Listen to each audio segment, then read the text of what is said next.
जीवन में कोई आदत मत बनाइए, गलत आदत। सुबह ध्यान भी करिए लेकिन लिमिट होना चाहिए। 2-2 घंटे ध्यान करोगे शरीर पकड़ जाएगा, जकड़ जाएगा, बीमारी पकड़ जाएगी। बस 10 मिनट बहुत है, क्योंकि जब तुम ध्यान करते हो तो भगवान को भी वहाँ उपस्थित होना पड़ता है। इतना बड़ा बड़ा ध्यान करोगे, भगवान वहीं बैठा रहेगा तो सृष्टि की व्यवस्था बिगड़ जाएगी। इसलिए तुम्हारे ध्यान में भगवान नहीं आता। तुम ध्यान लगाते हो तो भी तुम्हारे ध्यान में गाय भैंस आती है, दुकान मकान पकवान रोटी घी पूड़ी शक्कर नमकीन मलाई आती ध्यान में। ध्यान थोड़ा ही किया जाता है, 1 घंटा ध्यान में। और कभी कभी थक जाओ तो ध्यान लेटे लेटे भी कर लो। कभी मच्छर काट रहे हैं तो मच्छरदानी लगाकर बिस्तर पर प्रेम से लेट जाओ और ध्यान में डूब जाओ। कभी ठंडी लग रही हो तो रजाई ओढ़ कर ध्यान करो, आंखें मूंद लो और ध्यान में नींद आ जाए तो समझ लो पूरा ध्यान लग गया। क्योंकि सभी विचार जब खो जाते हैं तब शरीर नींद में डूब जाता है, तब समझ लो पक्का ध्यान में तुम प्रवेश हो गया। ऐसा ध्यान लगा लो। और बिना पूर्ण ज्ञान हुए ध्यान लगता ही नहीं। पहले ज्ञान को प्राप्त करो। मैं कौन हूँ, संसार क्या है, शरीर क्या है, क्यों यहाँ आया हूँ, कहाँ से आया हूँ, कहाँ जाऊँगा, मनुष्य शरीर क्यों मिला है, इसका रीज़न क्या है, इसका विजन क्या है, इसको पहले समझो। कितने लोगों को यही नहीं मालूम है कि मनुष्य शरीर किसने मिला है। बस खाया पिया घाई की सोया कोई पसार, और भोंदो कुछ जाने नहीं को हमको संसार। सवेरा हुआ तेल घी साग लाना, दोपहरी हुई बाल बच्चे खिलाना, हुई सांझ आलस्य निद्रा सताती, अरे हाय यूं ही चली आयु जाती, सब उम्र चली गई। बस तिकड़म बनाते बनाते कुछ समय ऐसा निकालो, प्रेम कर लो राम से। जब तलक है जिंदगी फुर्सत ना होगी काम से। एक काम से फुर्सत नहीं होगी, एक दिन जीवन से ही फुर्सत पा जाओगे। काम पूरे नहीं होंगे, जिंदगी ही पूरी हो जाएगी। तुम सोचते हो सब फाइनल कर दो, तुम ही फाइनल पा रहे हो। सब फाइनल होता नहीं। तुम्हारे बाप दादे फाइनल नहीं कर पाए, वो खुद फाइनल होकर चले गए। इसलिए अधूरे में ही भक्ति शुरू कर दो, बचपन से भक्ति शुरू कर दो। ध्रुव ने 5 वर्ष की उम्र में भक्ति शुरू किया था, शिवरी ने 5 वर्ष की उम्र में भक्ति शुरू किया था, मीराबाई ने बचपन में भक्ति शुरू कर दिया था, प्रहलाद बाल अवस्था में ही भक्त हो गए थे। लोग सोचते हैं बुढ़ापा आएगा तब गुरु बनाऊंगा। कोई गारंटी नहीं कि बुढ़ापा आएगा। बुढ़ापा आने से पहले मौत आ जाएगी। बुढ़ापा आएगा ही नहीं, मृत्यु आ जाएगी, तुम दुनिया से चले जाओगे, गुरु बना ही नहीं पाओगे, न भक्ति कर पाओगे। कुछ लोग सोचते हैं जब मरने के 2-4 दिन शेष बचेंगे तब गुरु उरु बना लेंगे और पार कर देंगे। गुरु उरु बताते, गुरु का कोई महत्व ही नहीं, गुरु उरु ऐसा नहीं होगा। अंत राम मुख आवत नहीं। जो जिंदगी भर किया है, जहां जहां मन भटका है, वही अंत में याद आएगा, भगवान की याद आएगी नहीं। और भक्ति है क्या? प्रथम भगति संतन कर संग, दूजे रति मम कथा प्रसंग, गुरु पद पंकज सेवा, तीसर भक्ति अमान, चौथी भक्ति मम गुणगण करे कपट तजगान। आप कहो तो गा दूं, कहो तो जल्दी जल्दी बोल दूं। गा दो तो अच्छा लगेगा, थोड़ा रस आ जाएगा। गा देने से ऐसे हो जाता है जैसे दाल को छौंक दिया, फ्राई कर दिया। छौंक दूं कि सीधे पिला दूं? छौंक देता। थोड़ा हंसना भी सीखो। बहुत कम हंसते हैं लोग। हंसते वही नहीं है जो कहीं फंसते। हाँ, जो फंसते नहीं वही हंसते हैं, जो फंसते हैं वो नहीं हंसते। तो हंस के दिखाओ, नहीं हम जान जाएंगे तुम फंसते हो, कहीं फंसे। अब इज्जत बचाने के लिए लोग झूठ भी हंस रहे हैं। हाँ हाँ हाँ हाँ, हंसना नहीं है, हंसना है, खुश होकर जीना है। भगवान कृष्ण कैसे खुश रहते थे, हंसते रहते थे। भगवान कृष्ण ने हंसना सिखाया, भगवान राम ने मुस्कुराना सिखाया, कबीर ने प्रसन्न रहना सिखाया, और महात्मा बुद्ध ने शांत रहना सिखाया, और भगवान महावीर स्वामी जैन धर्म के 24वें तीर्थंकर ने ध्यान करना सिखाया, परम शांत रहना सिखाया। हमारे पास में सब मॉडल के भगवान हैं, जिस मॉडल का पसंद करो उस मॉडल का चॉइस कर दो। परशुराम भगवान ने लड़ना सिखाया, जहाँ गए वहीं मार पीट पटकी पुटका कटम कटाई चालू कर दिया। ऐसा भी भगवान है, कुल्हाड़ी लेकर घूमता है। न हाथ में रामायण है, न गीता है, न भागवत है, बस कुल्हाड़ी कंधे पर रखे है, मारूंगा खींच के बस। ऐसा परशुराम भगवान है। ओ कृष्ण भगवान के भाई जो बलराम थे वो तो और खतरनाक थे। वो कंधे पर हल लेकर चलते थे, वो समझते थे लाठी डंडा से चोट कम लगेगी, उठा के हल ही मारूंगा, फार इसके पेट में घुसेड़ दूंगा। भगवान के पास में भी अस्त्र शस्त्र बहुत है। साहिब बंदगी बोलो, बोलो बोलो साहिब बंदगी, साहिब बंदगी।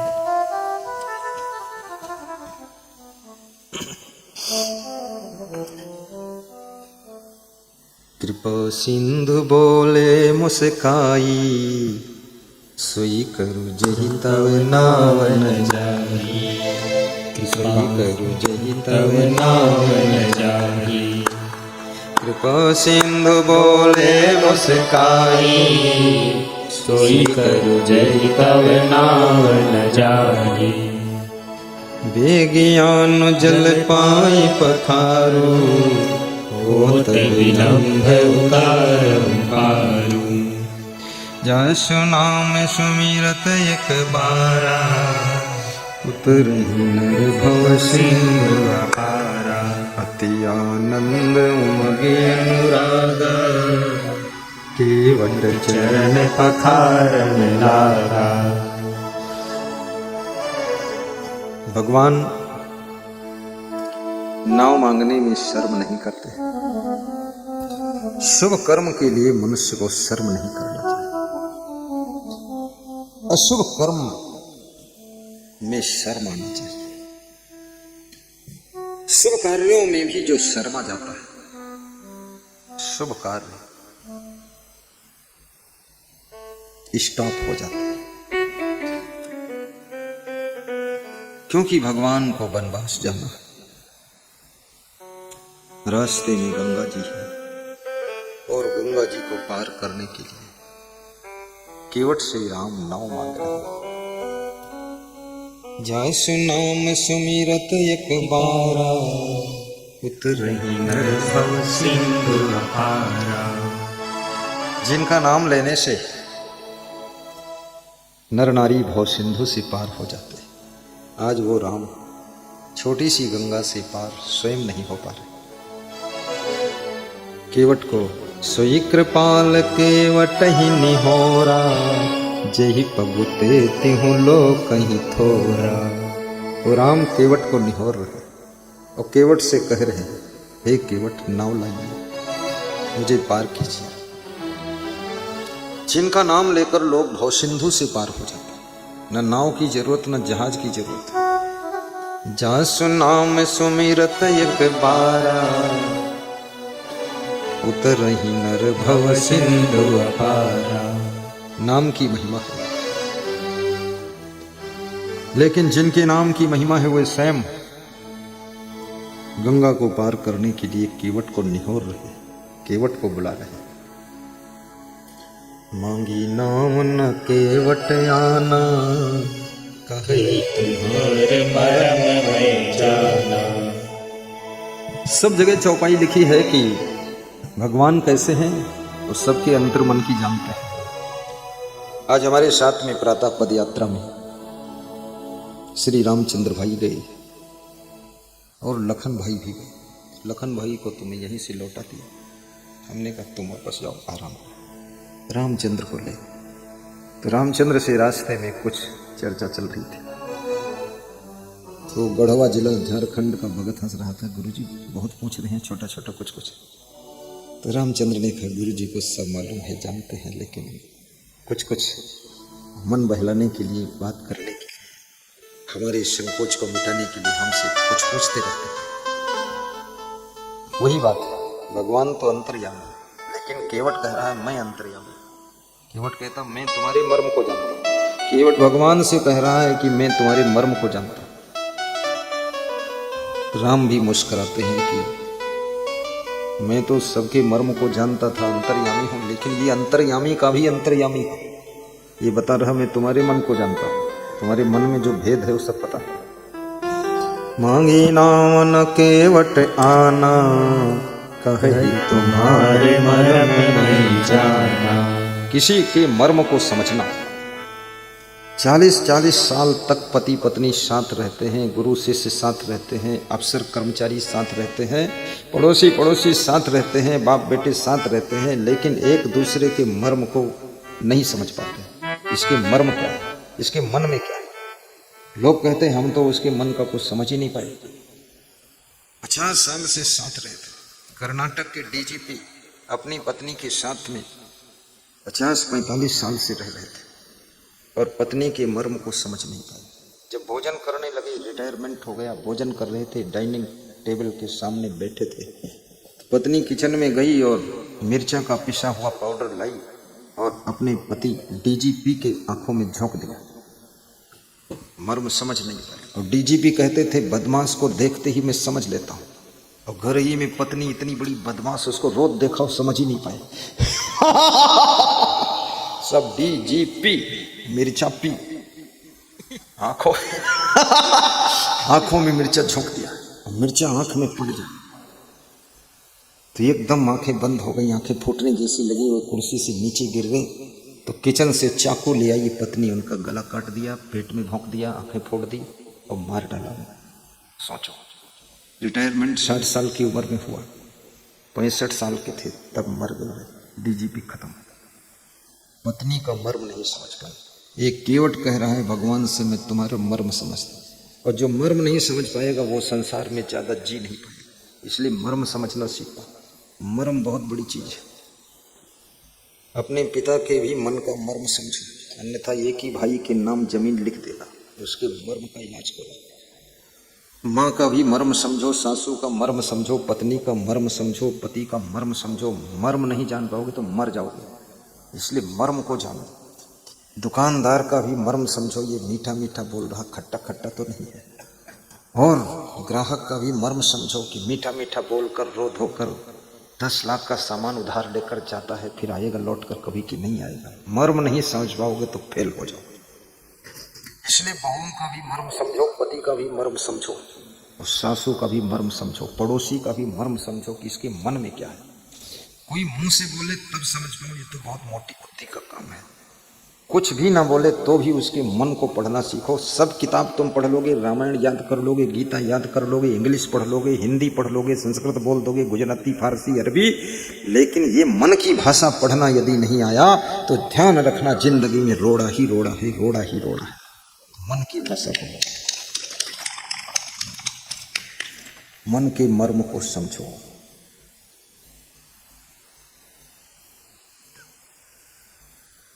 शिष्य के भी मन के मर्म को समझो, नहीं तो कितने गुरु लोग भी धोखा खा गए शिष्यों से। शिष्य ने चुपके चुपके सब आश्रम अपने नाम लिखा पढ़ी करवा लिया। गुरु को भी थोड़ा पढ़ा लिखा भी होना चाहिए, समझना नहीं चाहिए। त्याग रखो, वैराग्य रखो, लेकिन आश्रम की स्थिति को ठीक से संभालो। मांगी नावन केवट आना, कहे तुम्हारे मर्म मैं जाना। केवट कितना साहसी है, कितना भगवान से उसको प्रेम है। वो कहता है तुम्हारे मर्म को जानता हूं। तो भगवान सब सुन रहे हैं। याद रखना, जिससे तुम्हारी कोई भी जरूरत है तो वो कुछ भी बोले तो सुनते रहना, सुनते रहना, सहते रहना, सहते रहना, और लास्ट में मुस्कुरा देना तो तुम्हारी जरूरत पूरी हो जाएगी। अगर उसकी बात को सुन न सके तो झगड़ा हो जाएगा, काम बिगड़ जाएगा। कभी कभी काम बनाने के लिए उल्टा भी सुनना पड़ता। भगवान सुन रहे हैं। एक अर्थ तो यह है कि भगवान ने नाव मांगा और केवट बोला नहीं लाऊंगा। दूसरा अर्थ यह है मांगी नाव ना, भगवान ने नाव नहीं मांगा और केवट आना, केवट लेकर आ गया। केवट कह रहा मैं मर्म समझता हूँ आपका, आपको पार होना है, आइए नाव लग गई है, बस चरण धोने की इजाजत दीजिए, धो दूं पार कर दो। मांगा ही नहीं और केवट लेकर आ गया। इतना केवट सेंसियर माइंड है, इतना वो दिमाग है उसके पास। मांगना और तब लाना ये तो बुद्धू दिमाग का काम है, बिना मांगे ले आना ये बुद्धिमान का दिमाग है। जिनकी घर की स्त्रियां बुद्धिमान हैं, पति को कुछ मांगना नहीं पड़ता है, फट से हाजिर सब समझ जाती है, प्यास लगी ये चाहिए वो चाहिए। और जिनके घर की स्त्रियां थोड़ा कम बुद्धि की है तो मांगने से भी लाकर दे देती, और जिनके घर की स्त्रियां बिल्कुल बुद्धिहीन है तो मांगने से भी लाकर नहीं देती। फिर दूसरी बात बता देती कि वहां रखा है उठा लो जाकर। और पहाड़ा पढ़ाती है आशीर्वाद। आरती का दर्शन कराने वाले, तिलक लगाने वाले हमारे दो शब्दों का आगमन हो चुका है। तिलक लगवाइए, अपनी श्रद्धा सुमन भी आरती की थाल अर्पित कर सकते हैं, पुण्य ले सकते हैं। मांगी नावन केवट आना, कही तुम्हारे मरम नहीं जाना। केवट के शब्दों को सुन करके, शब्द तो अटपटे हैं लेकिन भगवान मुस्कुरा देते हैं, क्योंकि केवट के शब्द प्रेम में लपेटे हैं। अटपटे हैं परम प्रेम में लपेटे हैं। लपेटना, प्रेम में अटपटी वाणी भी मधुर लगती है। जैसे आप जब ससुराल गए थे, तुम्हारी शादी हुई थी, तो वहां तुमको गारी दी गई थी, गारी। वह गारी तुम्हें अच्छी लग रही थी। और वही स्त्रियां अगर सड़क पर गाड़ी दे दे सिवनी मालवा में, तो तुम्हें बहुत बुरा लगेगा। पर ससुराल में गारी देती है तो अच्छा लगता है। और दामाद देवता बहुत प्रेम से सुनते हैं। दामाद सोचता है थोड़ा और गारी दे दे तो अच्छा है। गारी भी कहाँ दे रहा है, कौन दे रहा है, कब दे रहा है, उस बात का भी बहुत बड़ा प्रभाव होता है। भगवान प्रसन्न हो जाते हैं। और केवट से लास्ट में राम जी बोलते हैं, कृपा सिंधु बोले मुस्काई, सोई करुणा तव नावन जाई। गाइए, भाव से गाइए। कृपा सिंधु बोले मुस्काई, सोई करुणा तव नावन जाई। भगवान राम में एक विशेषता थी कि राम जी प्रायः मुस्कुरा कर ही बोलते थे। ये भगवान का बहुत बड़ा गुण है। हमेशा प्रसन्न रहना, खुश रहना, ये बहुत कठिन साधना है। कभी कभी खुश होना, कभी कभी प्रसन्न होना, ये तो सहज बात है, कोई भी रह सकता है। लेकिन हमेशा प्रसन्न है। दुख सुख, हानि लाभ, मिलन वियोग, हर कंडीशन में प्रसन्न रहना। और मुस्कान भरा मुखमंडल राम का। राम सिखाते हैं दुख कितने ही कठिन हो, लेकिन यदि मुस्कुरा कर जीना आ गया तो दुख के कांटे भी सुख के फूल में बदल जाते हैं। कितना कठिन दुख हो,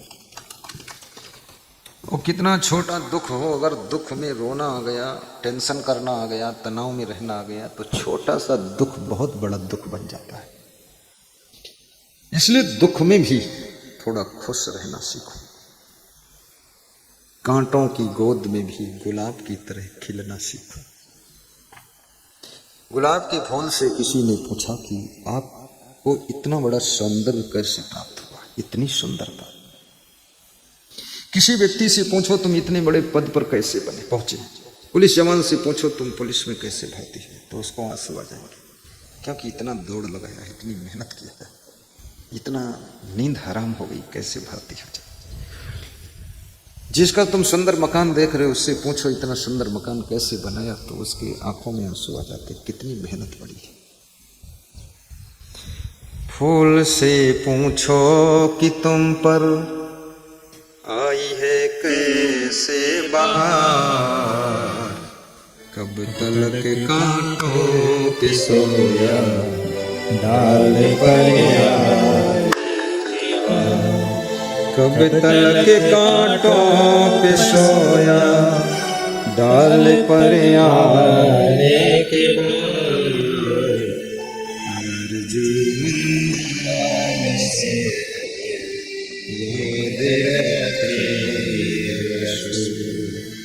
दस मिनट हरे पहले सामने को खंडे के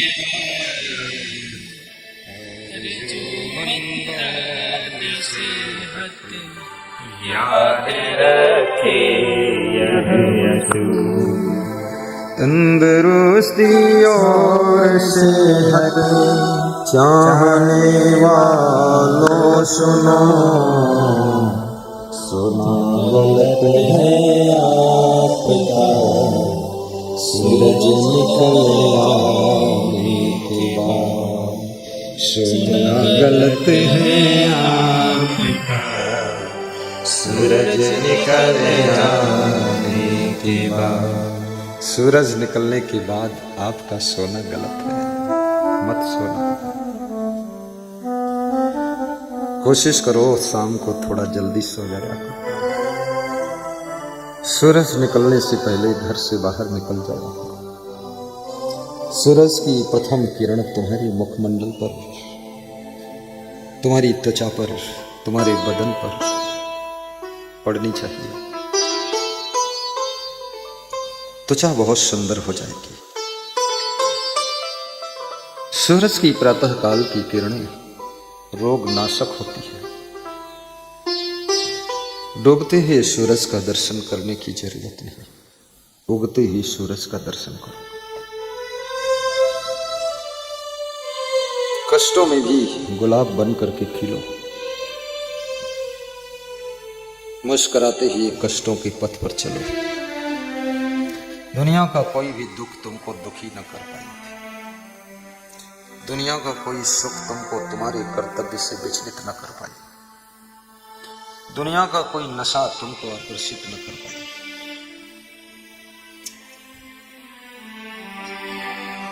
तुम्हारी मंजिल बहुत आगे है। छोटी छोटी आदतों के गुलाम मत बनना। तुम्हारे सुख को नष्ट करने वाली ये आदतें हैं।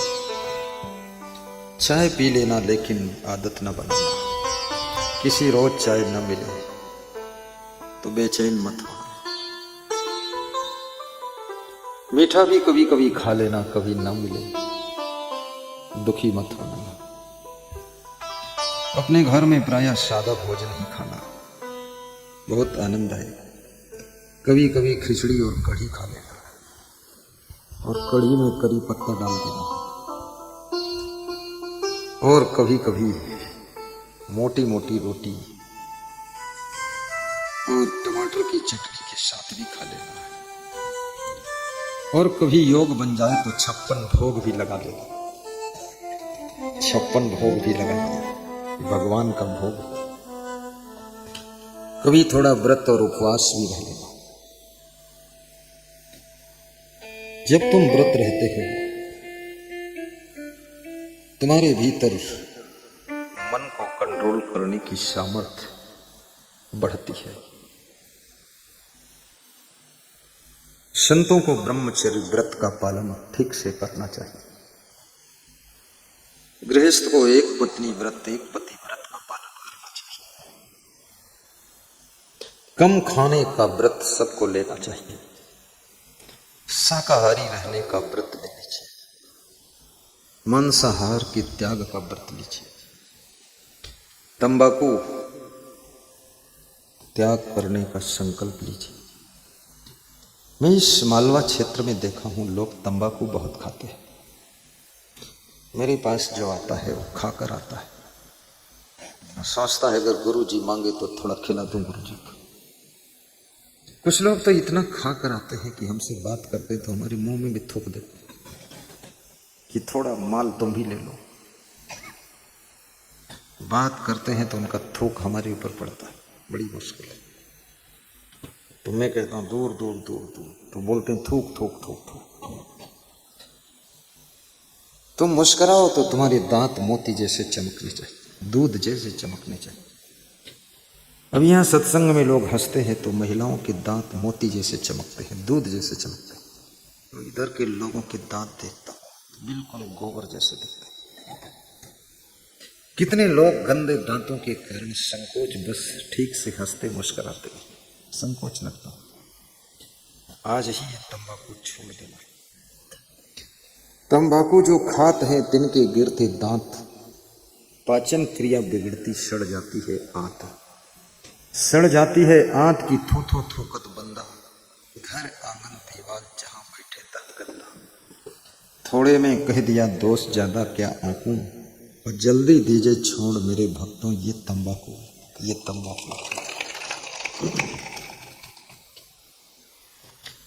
नशा तो एक केवल भक्ति और सत्संग का होना चाहिए। नशा सेवा का होना चाहिए। नशा उन्नति का चढ़ना चाहिए।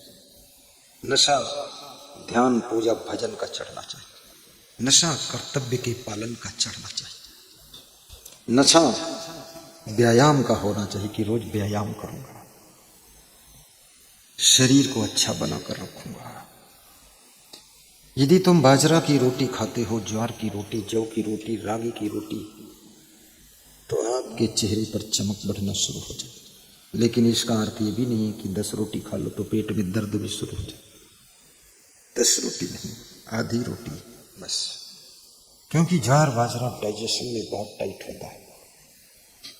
लेकिन मोटा अनाज है, इसलिए कॉन्स्टिपेशन को दूर करता है, पेट को साफ करता है और आपके रक्त को शुद्ध करता है। और कभी कभी सुबह से लेकर दोपहर तक केवल जल का आहार कीजिए। पानी ही पीते रहो, पानी पीते रहो, पानी पीते रहो। बार बार यूरिन जाते रहो, यूरिन जाते रहो। लेकिन संडे का दिन हो, छुट्टी का दिन, ऐसा नहीं ऑफिस में बैठे हो पानी पी रहे, दुकान पर गए वहाँ पानी पी पी कर, वहाँ ये टाइम नहीं है दुकान चलाना है। ये घर में जिस दिन पानी से पूरा urine system and digestion system की सर्विसिंग कर दीजिए और हालिंग कर दीजिए। और 24 घंटे में 2-3 बार कम से कम जोर से हंसिए भी।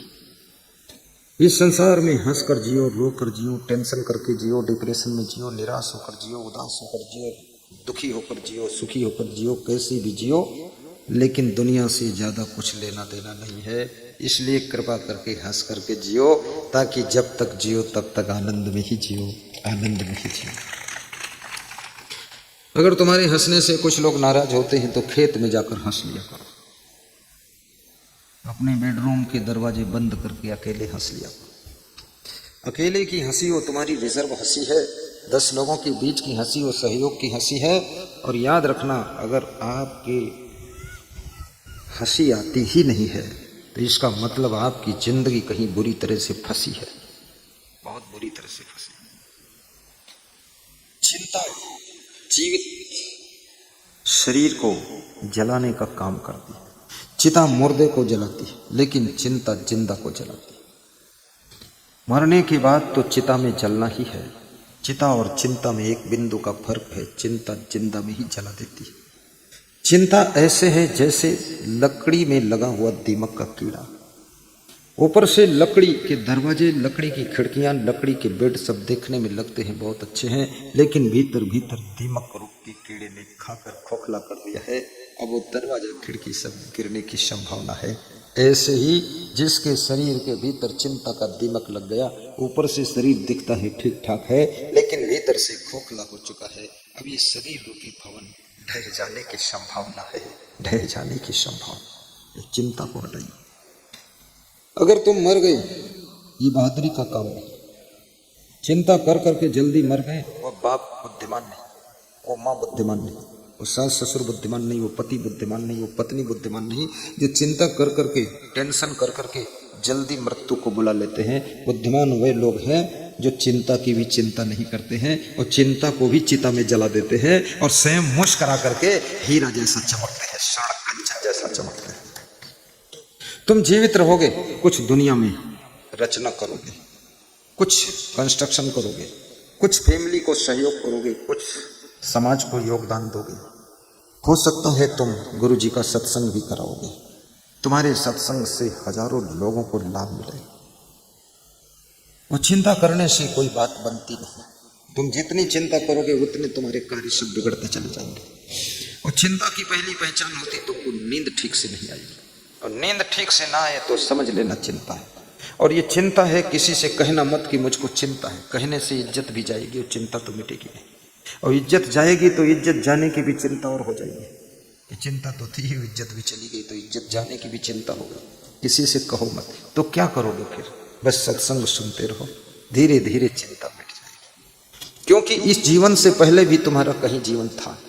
ऐसा नहीं है कि यही जीवन, इस घर से पहले भी पिछले जन्म में कहीं घर था, कहीं परिवार था, कहीं तुम्हारी और पत्नी थी, पति था, बेटा था, बेटी थी, पोता पोती, किसी और के तुम सास ससुर थे, माँ बाप थे, सब कुछ था, मौसी मौसा, जीजा जीजी, दीदी दादा, सब बने हुए थे तुम। लेकिन वो सब आंख बंद हुई, खेल बंद हुआ मृत्यु हुई, सारा खेल सिमट गया, वहां से ट्रांसफर हुआ और तिनसया में आकर जन्म हो गया। अब यहाँ फिर तुम टेंशन कर रहे हो। अरे ट्रांसफर वाली जगह पर बैठे हो, पिछले जन्म में जहाँ थे वहां से ट्रांसफर होकर यहाँ आए हो, और यहाँ से भी ट्रांसफर होकर कहाँ जाओगे मुझे नहीं पता, लेकिन ट्रांसफर होना ही होना है। जब ट्रांसफर ही होना है तो इतनी परमानेंट टेंशन क्यों लेना है? थोड़ा विवेक करो, खुश रहा करो। काम न करने वाले लोग भी चिंता में पड़ जाते हैं। सही काम करो, टाइम पर काम करो, टाइम पर शुरू करो, टाइम पर बंद भी करो, टाइम पर पूरा कर लो। बिफोर मैनेजमेंट करो। The management of tension free management आपका होना चाहिए। ऐसा चिंता वाला मैनेजमेंट नहीं, एडवांस। कल मुझसे लोग बता रहे थे कि कमाल हो गया, बड़ा खतरनाक हुआ। तो हमने कहा क्या हुआ? तो बोले ये जो आपके साथ मंडप आया है ये तो बड़े जादूगर लोग हैं। बोले रात में आए ये लोग और सवेरे हमने देखा तो सब 6 बजे लगा हुआ पाइप खड़ा हुआ, और फिर 2 घंटे बाद आए तो सब रेडी हो रहा। बोले हम तो होश उड़ गए, क्या हो गया? ये क्या नहीं है, यही है। ये क्यों है? बिफोर मैनेजमेंट है। आग लग गई तब कुआं खुदावे, मूर्ख की पहचान बतावे। जब आग लग गई तो कुआं खोद रहे हैं। इधर घर जल रहा, गांव जल रहा, कुआं खोदने खड़े हैं गांव के लोग। कुआं खोदो, पानी निकले तब आग बुझाएंगे। अरे ये 10 मिनट में गांव जल जाएगा तो कुआं खोद रहा। बुद्धू पहले से खोद के रेडी रख। आग लग गई तब कुआं खुदावे, मूर्ख की पहचान बतावे। बिफोर मैनेजमेंट करोगे कभी टेंशन नहीं होगी। पहले से सोचो, एडवांस सोचो, पहले से डिसीजन लो। जो करना ही है, जो जरूरी है वो फटाफट करो। कर लेंगे, देख लेंगे, हो जाएगा, क्या जल्दी है, ये है वो है, ऐसी भाषा बोलना बंद करो। मैं तो प्री मैनेजमेंट करता हूँ, बिफोर। अभी हम यहाँ सत्संग कर रहे हैं, मैनेजमेंट स्टार्ट हो गया द्वारिकापुरी। हमारे आदमी पहुंच गए, 2 गाड़ी पहुंच गई और 5-6 लोग पहुंच गए। धुरंधर सब धुआंधार 7 दिन में फिट। और हमें जाना है राइट टाइम। बस वहीं बोल दूंगा द्वारिकापुरी में, अखंड मंडलाकारम व्याप्तम लोकाभिरामम, ये वो सब बोल दो।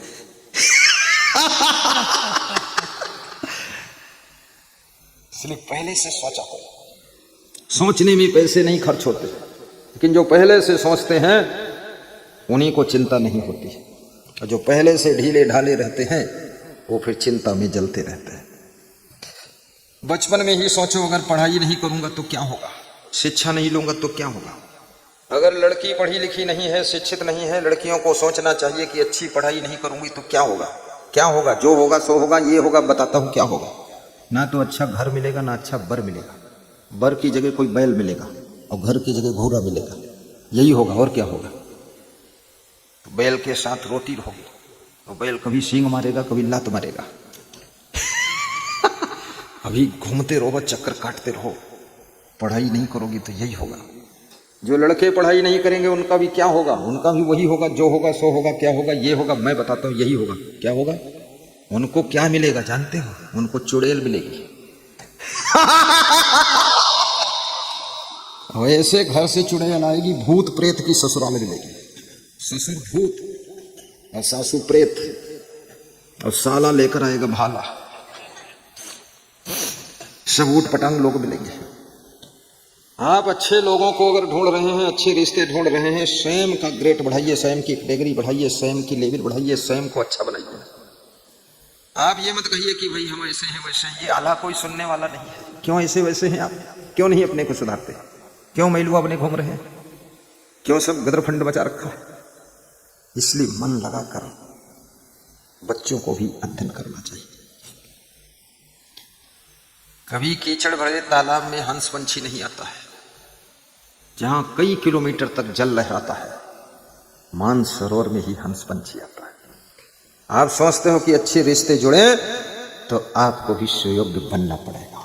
सुयोग्य बनना पड़ेगा। तुम्हारे साथ रिश्ता जोड़ने वाले तो इंतजार में हैं, सब ढूंढ ही रहे हैं।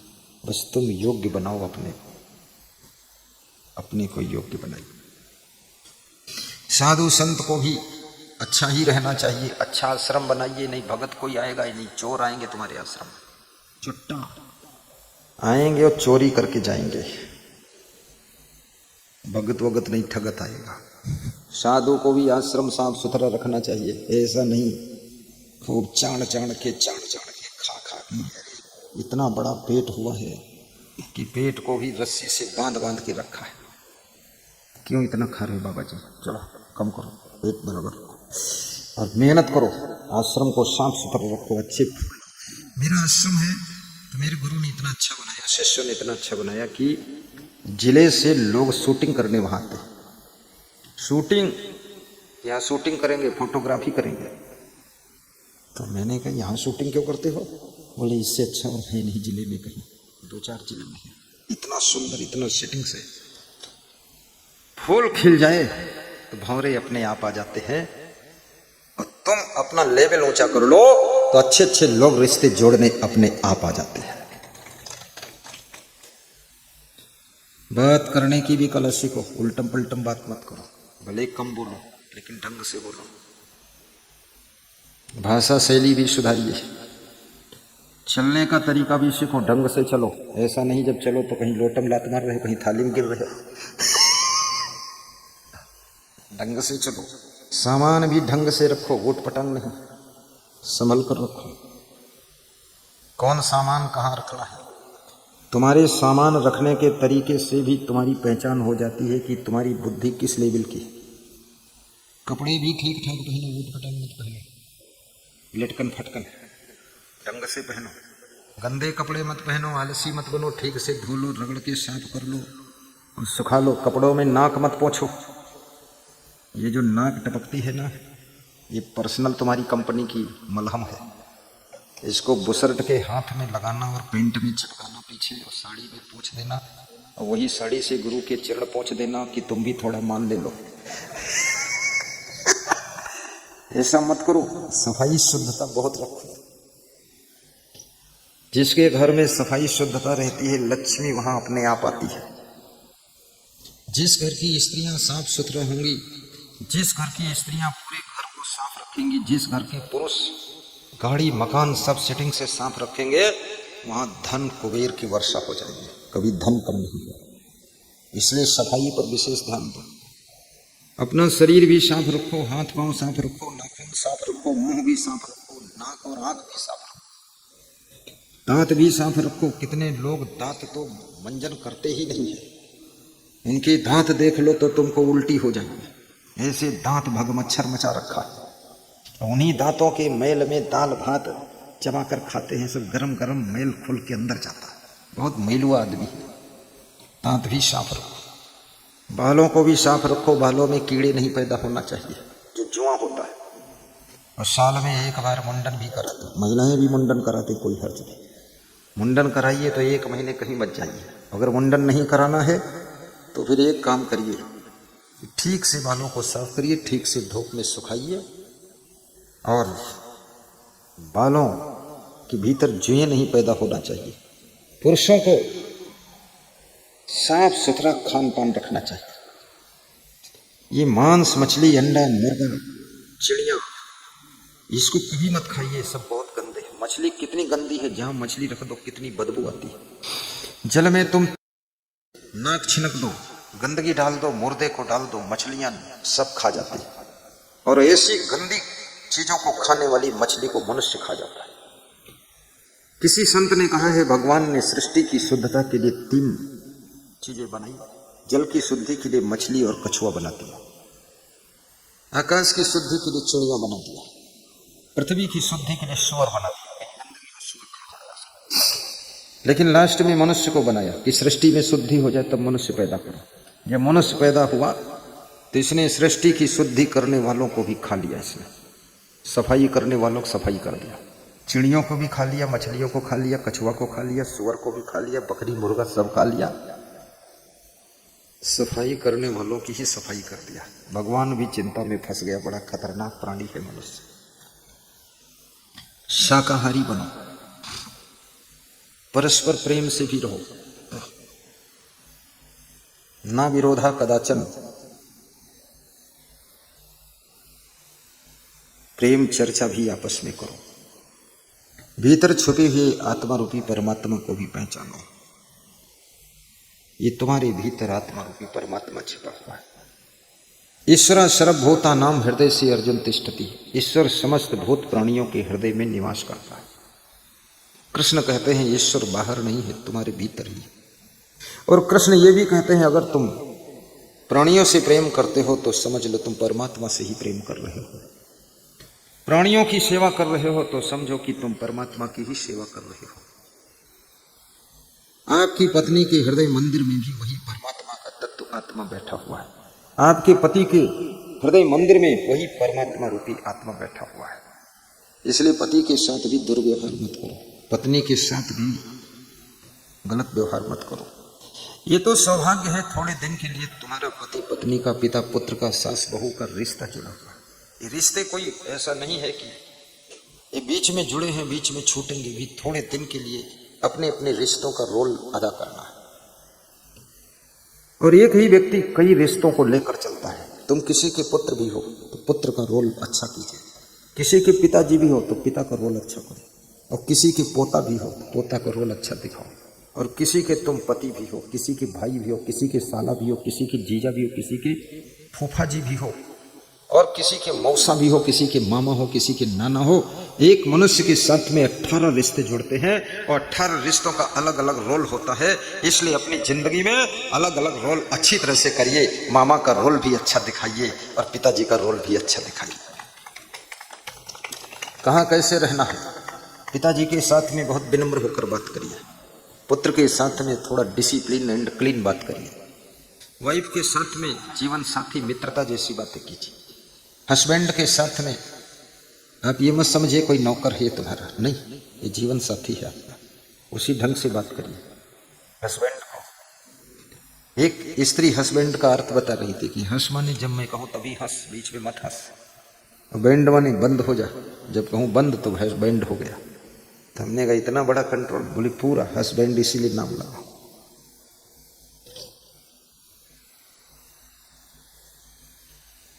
और अपनी जरूरत को भी ध्यान दीजिए। अकेले जिंदगी किसी की चलती नहीं है, किसी न किसी के सहयोग से ही जिंदगी चलती है। भगवान राम को भी केवट से नाव मांगना पड़ा था। सोचिए, भगवान को भी केवट से सहयोग लेना पड़ा।